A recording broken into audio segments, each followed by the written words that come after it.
غلاماں دے غلاماں دی غلامی کردیاں ہویاں وفادی ریت چلی سی جوانی بیت چلی سی کسے جگنو نے دسے آئے ہنیرا نال نہیں جمیا تیرے پرکھاں دہانی ہے بڑی لمبی کہانی ہے اے شائیاں نو بچاون لئی جو ساوے لال کالے چنڈیاں دے نال کھیندے نے تے سانو یار کہندے نے اسی یہ سمجھ دے کیوں نہیں کہ ساڈے خون پانی تے انہاں دا تیل پانی ہے بڑی لمبی کہانی ہے۔ ناظرین، میں ہوں یاسر رشید اور آپ میرا ولاگ دیکھ رہے ہیں۔ صابر علی صابر صاحب کے یہ جو اشعار ہیں یہ موجودہ پاکستان کی صورتحال کے اوپر بھرپور عکاسی کرتے ہوئے دکھائی دیتا ہے۔ آپ یہ دیکھیے کہ پاکستان میں سیاسی استحکام آتا ہمیں دکھائی نہیں دے رہا، جوڑ توڑ کی سیاست چل رہی ہے۔ اگر بلوچستان کی صورتحال دیکھیں تو بلوچستان میں باپ پارٹی جو ہے، جو بلوچستان عوامی پارٹی ہے، اسے اب دیگر بڑی پارٹیز کے اندر ضم کرنے کی کوشش کی جا رہی ہے تاکہ پاکستان تحریک انصاف کو ٹف ٹائم دیا جا سکے۔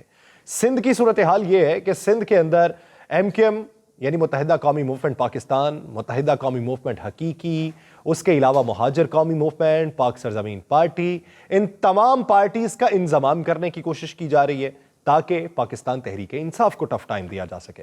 پنجاب کی صورتحال یہ ہے کہ پنجاب میں پاکستان تحریک انصاف کے جو باغی اراکین تھے جنہیں پی ٹی آئی نے نکال دیا، اب ان لوگوں کو اکٹھا کر کے ان کے ساتھ کچھ اور چہرے ملا کے ایک نئی پارٹی بنانے کی کوشش کی جا رہی ہے تاکہ پاکستان تحریک انصاف کو ٹف ٹائم دیا جا سکے۔ ملک کی معیشت اس وقت زبوں حالی کا شکار ہے۔ پاکستان میں ایل سیز کھل نہیں رہی۔ ایل سیز نہ کھلنے کی وجہ سے آپ ذرا کراچی پورٹ اور دیگر پورٹس کے ذرا جا کے مناظر چیک کیجئے۔ بندرگاہوں کے اوپر کنٹینرز کے ڈھیر لگے ہوئے ہیں، کنٹینر کے اوپر کنٹینر، درجہ بندی اس کی اس حد تک ہو چکی ہے کہ وہاں پہ کیپیسٹی بھی کم ہوتی جا رہی ہے، جس کی وجہ سے ایل سیز نہ کھلی تو آٹو موبل ہمارا جو سیکٹر ہے، ٹیکسٹائل جو سیکٹر ہے اور ہمارا آئی ٹی کا جو سیکٹر ہے، اس میں شدید ہیجانی کیفیت پیدا ہونے کے امکانات شروع ہو چکے ہیں۔ تو کیا پاکستان میں بہتری کا امکان کہیں پہ روشن نہیں ہوگا؟ پاکستان میں مرغی کا گوشت آج کے دن 650 روپے کراچی میں فروخت ہو رہا ہے۔ پاکستان میں پیاز جو ہے اس کی قیمت $1 کے برابر ہو چکی ہے۔ پاکستان میں مٹن، اشیاء خورنوش روزانہ کی بنیاد پہ ان کی قیمتوں میں اضافہ ہوتا جا رہا ہے، اور ہماری حکومت کہتی ہے کہ ہم کفایت شاری کے اس وقت پالیسی کے اوپر گامزن ہے۔ آج ہی وزیر اعظم کے معاون خصوصی ان کا ہمارے چینل سے گفتگو کرتے ہوئے یہ کہنا تھا کہ ہمیں 2-3 سال پاکستان کی معیشت کی لگامیں کھینچنا ہوں گی، ہمیں بہتری کے لیے کچھ فیصلہ کرنا ہوں گے، اور وہ مشکل فیصلے ہیں اور بوجھ جو کچھ ہے وہ عوام کے اوپر ڈالنا پڑے گا۔ میں آپ کو حقائق بتاتا ہوں کہ پاکستان کی معیشت کے اس وقت حقائق کیا ہے۔ ہمارا جو بجٹ خسارہ ہے وہ 150 ارب سے بڑھ چکا ہے، اور اس کے علاوہ ہماری جو ٹیکس تھی اور ٹیکس کا ابھی جو ہدف تھا وہ بھی حاصل نہیں ہو سکا، جس میں 300 ارب روپے کمی واقع ہوئی۔ اب آئی ایم ایف نے شرط یہ عائد کر دی ہے کہ پہلے اپنا بجٹ خسارہ کم کیجئے، گردشی جو آپ کا خسارہ ہے اسے کم کیجئے، آپ کی جو ٹیکس فائل ہے اس کو پورا کیجئے، اس کے اہداف کو مکمل کیجئے۔ یہ مکمل کس طریقے سے ہوگا؟ یہ مکمل اس طریقے سے ہوگا کہ عوام کے اوپر مزید ٹیکس عائد کیے جائیں گے۔ ابھی بھی حکومت یہ کہتی ہے کہ ہمیں امید ہے کہ سعودی عرب اور چائنا سے ہمیں پیسے موصول ہو جائیں گے، جس کے بعد بہتری کے امکانات روشن ہو جائیں گے۔ پاکستان سے کیا ڈالر تمام ختم ہو چکا ہے؟ پاکستان سے ڈالر غائب ہوا۔ مارکیٹ میں جب آپ نے ایویلویشن کا تقرر مارکیٹ کو دے دیا کہ مارکیٹ ایویلویشن کرے گی ڈالر کی قیمت کی، تو پھر مارکیٹ سے ڈالر اٹھایا گیا، بیرون ملک منتقل کر دیا گیا۔ اب پاکستان میں ڈالر موجود نہیں ہے۔ حکومت کے پاس اس کا واحد حل یہ موجود ہے کہ آئی ایم ایف سے ہم ڈیل کریں گے، آئی ایم ایف کو یہ کہیں گے کہ ہم شرائط آپ کی تمام پوری کرتے ہیں، اور اس کا بوجھ عوام کے اوپر منتقل کیا جائے گا اور کچھ خاص سیکٹرز کے اوپر منتقل کیا جائے گا۔ حکومت کے پاس پلان اے یہ ہے کہ بینکس کے اوپر مزید بوجھ ڈالا جائے گا کہ آپ جو منافع کماتے ہیں اس میں ٹیکس آپ زیادہ حکومت کو دیں۔ تو یہ کیسے ممکن ہے کہ بینک کے اوپر آپ بوجھ ڈالیں گے اور بینک ایک عام صارف کے اوپر نہیں ڈالے گا؟ ایک پرچی جو آپ اے ٹی ایم اکاؤنٹ سے نکلواتے ہیں اس کے اوپر 17 روپے یا 21 روپے آپ کو ٹیکس پے کرنا پڑتا ہے یا اس کی قیمت ادا کرنا پڑتی ہے۔ تو کیسے ممکن ہے کہ وہ 21 کی 21 روپے ہی رہے گی اگر بینک کے اوپر مزید بوجھ نہ پڑا؟ بینک اسے 21 سے بڑھا کے 25 روپے تک لے جائے گا۔ بینک آپ کی جو ٹرانزیکشن ہے اس کے اوپر ٹیکس کو مزید بڑھا دے گا۔ بینک لمٹس کو کم کر دے گا، ٹرانزیکشن کی جو لمٹس ہیں بینک آپ کے اوپر بھی دائرہ کار تنگ کرے گا۔ اس طرح دیگر جو انڈسٹریز ہیں جن کے اوپر حکومت قدغن لگانا چاہتی ہے، یہ تقریباً 500 ارب روپیہ ان سے اکٹھا کرنا چاہتی ہے، اور اس کے ساتھ ساتھ ان کے مزید اہداف بھی ہیں۔ اہداف کیا ہے؟ بجلی کو مہنگا کیا جائے گا. اہداف کیا ہے؟ گیس کو مہنگا کیا جائے گا. یہ حکومت خود بول رہی ہے, یہ میں ایزمپشنز کے اوپر بات نہیں کر رہا. حکومت یہ کہتی ہے کہ ہمیں بجلی کو بھی مہنگا کرنا ہے, گیس کو بھی مہنگا کرنا ہے. موجودہ صورتحال کے اندر جو لوڈ شیڈنگ ہو رہی ہے, یہ لوڈ شیڈنگ اس وجہ سے نہیں ہو رہی کہ پاکستان کے اندر کیپیسٹی اس کی موجود نہیں ہے. پاکستان میں بجلی بنانے کی کیپیسٹی موجود ہے, عوام کو فراہم بھی کی جا سکتی ہے. سردی کے دنوں میں لوڈ شیڈنگ جو ہے وہ سمجھ سے بالا تر ہے, لیکن حکومت یہ کہتی ہے کہ یہ لوڈ شیڈنگ ہماری اپنی مرضی سے ہو رہی ہے, ہم کروا رہے ہیں. سسٹم کی خرابی نہیں ہے, سسٹم کا فیلئر نہیں ہے, کیپیسٹی کم نہیں ہے, یہ حکومت کی اپنی منشا پہ ہو رہی ہے. وہ اس وجہ سے کہ حکومت ڈالر زیادہ خرچ نہیں کرنا چاہتی, یعنی وہ تیل کے اوپر, تیل کی خریداری کے اوپر ڈالر زیادہ خرچ نہیں کرنا چاہتے, وہ فرنس آئل کے اوپر ڈالر زیادہ خرچ نہیں کرنا چاہتے. اس لیے حکومت کفایت شاری کی پالیسی کے اوپر گامزن ہے کہ ہم ڈالر کو کم خرچ کریں گے, پیداوار کم کریں گے, عوام کو لوڈ شیڈنگ میں مبتلا کریں گے, اور اس کے ساتھ ساتھ بجلی کی قیمت کو بھی بڑھا دیں گے. یعنی آپ گھن چکر یہ دیکھیے, آپ بجلی استعمال کریں 24 گھنٹے, آپ بجلی استعمال کریں 16 گھنٹے, آپ بجلی استعمال کریں 8 گھنٹے, آج آ کے قیمت آپ کو 24 گھنٹے کی ادا کرنا پڑے گی. کیسے؟ حکومت بجلی کی قیمتوں میں فی یونٹ اضافہ کرنے کا اس وقت پلان ترتیب دے رہی ہے. اس کے ساتھ ساتھ گیس کی قیمتوں میں بھی اضافہ کرنے کا پلان ترتیب دیا جا رہا ہے. پاکستان کے اندر کون سوچ سکتا تھا آج سے 10 سال پہلے, جب یہ باتیں ہوتی تھیں کہ 2050 2055 تک پاکستان کے پاس گیس کے ذخائر موجود ہیں اور پاکستان کھلی گیس استعمال کرے, 250 آپ کو بل آئے گا ماہانہ کی بنیاد کے اوپر. اب یہ 250 والا دور پرانا ہو چکا ہے. اب آپ کو ماہانہ کی بنیاد کے اوپر کم از کم بل جو ہے وہ تقریباً 2000 روپے کے قریب آئے گا. نئے جتنے بھی کنیکشن لگائے جا رہے ہیں وہ RLNG کے لگائے جا رہے ہیں. اب RLNG یا LNG کے نئے کنیکشن لگیں گے تو وہ مہنگے داموں آپ کو امپورٹ کرنا پڑتی ہے, اس کی مزید قیمت آپ کو ادا کرنا پڑے گی. یعنی آپ معاشی طور کے اوپر اپنی کیپیسٹی کو کبھی بھی آگے نہیں بڑھا سکتے. آپ کی اگر روزانہ کی اجرت 2013 میں 517, 2018 میں 1350 اور اب جا کے 2350 ہو چکی ہے, اگلے 10 سالوں میں آپ 4500 تک بھی چلے جائیں تو بھی آپ روزانہ کی بنیاد پہ 4500 کمائیں, آپ کی استطاعت جو ہے وہ 2013 سے بھی نیچے چلی جائے گی. کیوں؟ پاکستان کے اندر مہنگائی روز بروز بڑھتی چلی جائے گی. موجودہ اعداد و شمار 30.7% مہنگائی کے بتاتے ہیں. اشیاء خورنوش کی قیمتیں بڑھنا شروع ہو گئیں تو پاکستان کے اندر جرائم کی شرح میں اضافہ ہوتا رہے گا. اب آپ نوٹ کر لیجئے یہ بات کہ جتنے جرائم کی وارداتیں ہو رہی ہیں, اگر وہ وارداتیے پکڑے جائیں, ان کا حسب نسب پوچھئے, ان کی اوقات پوچھئے, وہ آپ کو اچھے گھروں کے افراد ملیں گے. وہ لوگ جو سفید پوش طبقہ تھا, وہ لوگ جو اچھی کمائی کرتے تھے یا متوسط طبقے سے تعلق رکھتے تھے, اب انہی کے بچے یا وہ خود جرائم پیشہ وارداتوں میں ملوث ہو چکے ہیں, اس لیے کہ ان کی گھر میں پوری نہیں پڑ رہی.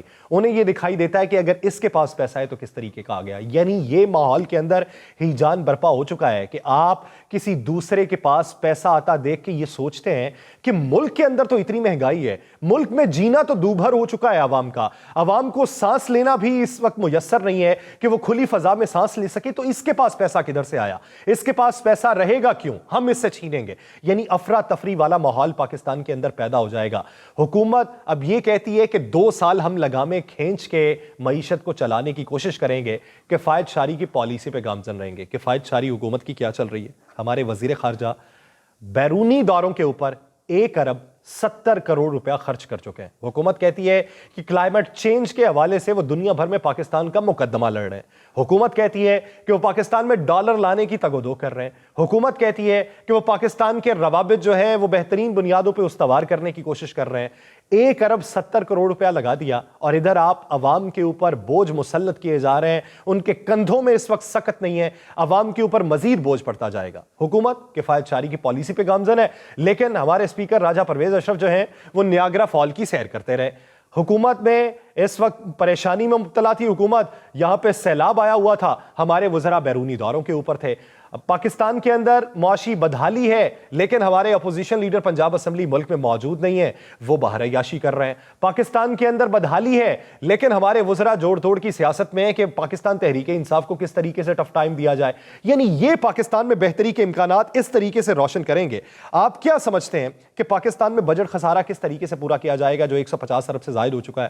آپ کیا سمجھتے ہیں کہ 300 ارب جو آپ نے کم ٹیکس جمع کیا ہے اس کو کس طریقے سے پورا کریں گے؟ آپ کیا سمجھتے سمجھتے ہیں کہ ایل سیز کو نہ کھولنے کا جوابی حربہ آپ کے پاس کیا ہے؟ آپ کیا سمجھتے ہیں کہ پاکستان میں کیا ڈنگ ٹپاؤ پالیسی کے تحت یہ پارٹی بنا لو، اس کے ساتھ جوڑ لو، اس سے توڑ لو اور اس طرح کا چونچوں کا مربع بنا لو اور پاکستان کی سیاست چلا لو؟ جب ملک میں متناسب نمائندگی نہیں ہوگی، ملک میں بہتری کے فیصلے نہیں ہو سکتے۔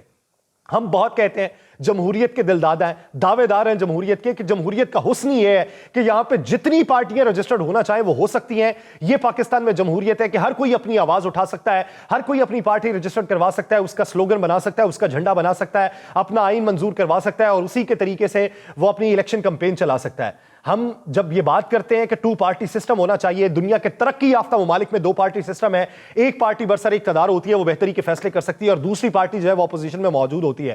لیکن ہم نے یہ کہا کہ یہاں پہ 2 پارٹیاں رول کیوں کریں، یہاں پہ مختلف پارٹیوں کو موقع ملنا چاہیے۔ پھر اس کا نتیجہ کیا نکلتا ہے؟ اگر کسی نے نشستیں 40% لے لیں تو 10% ساتھ میں لانے کے لیے اسے پھر 3 چھوٹی پارٹیوں کو ساتھ میں لانا پڑتا ہے۔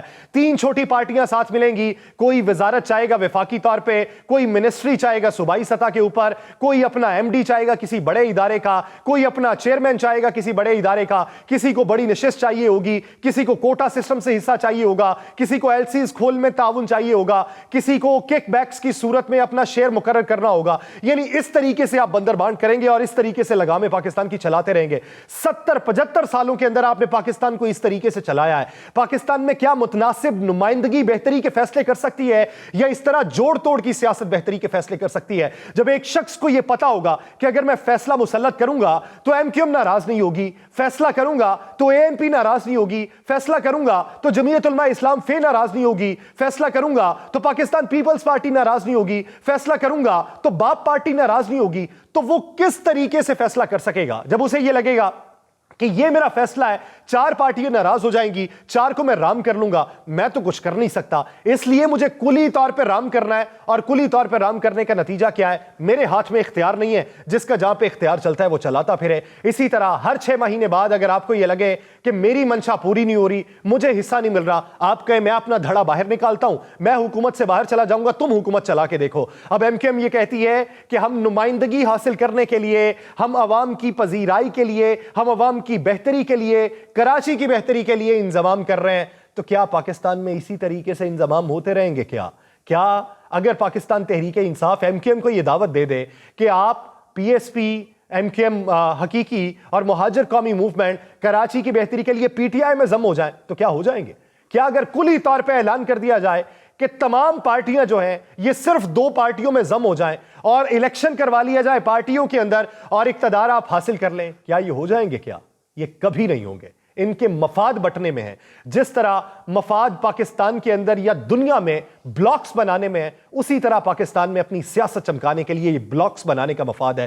جب تک یہ بلاکس ختم نہیں ہوں گے، جب تک 2 پارٹی سسٹم نہیں آئے گا یا جب تک متناسب نمائندگی نہیں ملے گی، اسی طریقے سے ڈنگ ٹپاؤ پالیسی کے تحت، اسی طریقے سے ٹرک کی بتی کے پیچھے لگا کے یہ عوام کو گمراہ کرتے رہیں گے، چونا لگاتے رہیں گے قومی خزانے کو، دیمک کی طرح یہ کرسیوں کو چاٹتے رہیں گے، حکومت کرتے رہیں گے، خزانہ خالی کرتے رہیں گے، پیٹ کے جہنم کو بھرتے رہیں گے، لیکن عوام کی بہتری کے کوئی فیصلے نہیں کریں گے۔ ہاں دعویٰ ضرور کریں گے، اگلے 3 مہینے، اگلے 3 سال یا اگلے 30 سال ہم پاکستان کو ایشین ٹائیگر بنا دیں گے۔ جب بن جائے آپ کو بھی معلوم ہو جائے گا۔